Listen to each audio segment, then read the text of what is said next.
Hi everyone. DC and KKR మధ్య జరిగిన match చూసుకున్నట్టయితే కేకేఆర్ వాళ్ళకి ఈ మ్యాచ్ చాలా ఇంపార్టెంట్ మ్యాచ్. ఈ ఇంపార్టెంట్ మ్యాచ్‌లో కేకేఆర్ వాళ్ళు గెలిచి వాళ్ళు ప్లే ఆఫ్స్ రేస్‌లో కొంచెం అవకాశాలు మెరుగుపరుచుకున్నారని చెప్పుకోవచ్చు.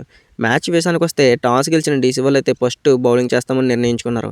బ్యాటింగ్‌కొచ్చిన కేకేఆర్ వాళ్ళైతే వాళ్ళు చాలా అగ్రెసివ్‌గా బ్యాటింగ్ చేస్తున్నారు. సునీల్ నారాయణ అండ్ గుర్బాజ్. అలాగే గుర్బాజ్ వికెట్ కోల్పోయినప్పటికీ కూడా రహానె వచ్చి అంతే మంచి ప్రారంభాన్ని అందించుకున్నాడు.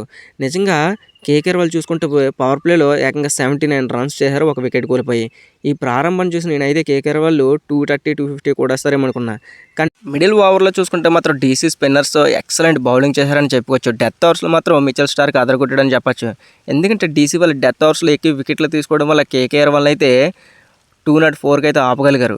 ముఖ్యంగా చెప్పుకోవాల్సింది పౌల్ వికెట్, అలాగే అనుకుల్ రాయ్ వికెట్, రసూల్ వికెట్ అయితే రన్అట్ రూపంలో తీసుకున్నారు. డెత్ ఓవర్లో అయితే మిచెల్ స్టార్క్ ఎక్సలెంట్ బౌలింగ్ చేయడం వల్లే కేకేఆర్ వాళ్ళు అయితే 204కి అయితే ఆపగలిగారు.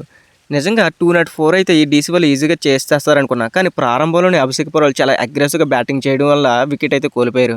ఆ తర్వాత కరుణ్ నాయర్ వికెట్ కోల్పోయారు. ఆ తర్వాత కేఎల్ రాహుల్ వికెట్ అయితే రన్అట్ రూపంలో కోల్పోయారు. ఇక్కడైతే మ్యాచ్ మొత్తానికి కేకేఆర్ వైపు షిఫ్ట్ అయిపోయింది. ఇంజురీ అయిన అక్షర్ పటేల్ మాత్రం వచ్చి బ్యాటింగ్ చేశాడు భయ్య, వేరే లెవెల్ బ్యాటింగ్ అని చెప్పొచ్చు.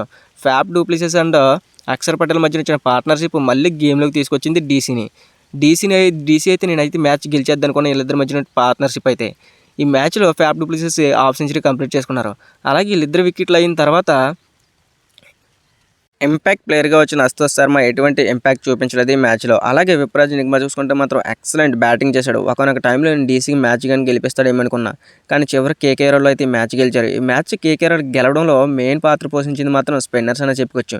ఎక్సలెంట్ బౌలింగ్ చేశారు. సునీల్ నారాయణ కానీ, వరుణ్ చక్రవర్తి కానీ, అనుకుల్ రాయ్ కానీ. ముఖ్యంగా చెప్పుకోవాల్సింది సునీల్ నారాయణ అయితే సరైన టైంలో వికెట్లు తీసుకుంటే కేకేఆర్ వాళ్ళకి మంచి విజయాన్ని అందించడని చెప్పుకోవడంలో ఎటువంటి సందేహం లేదు.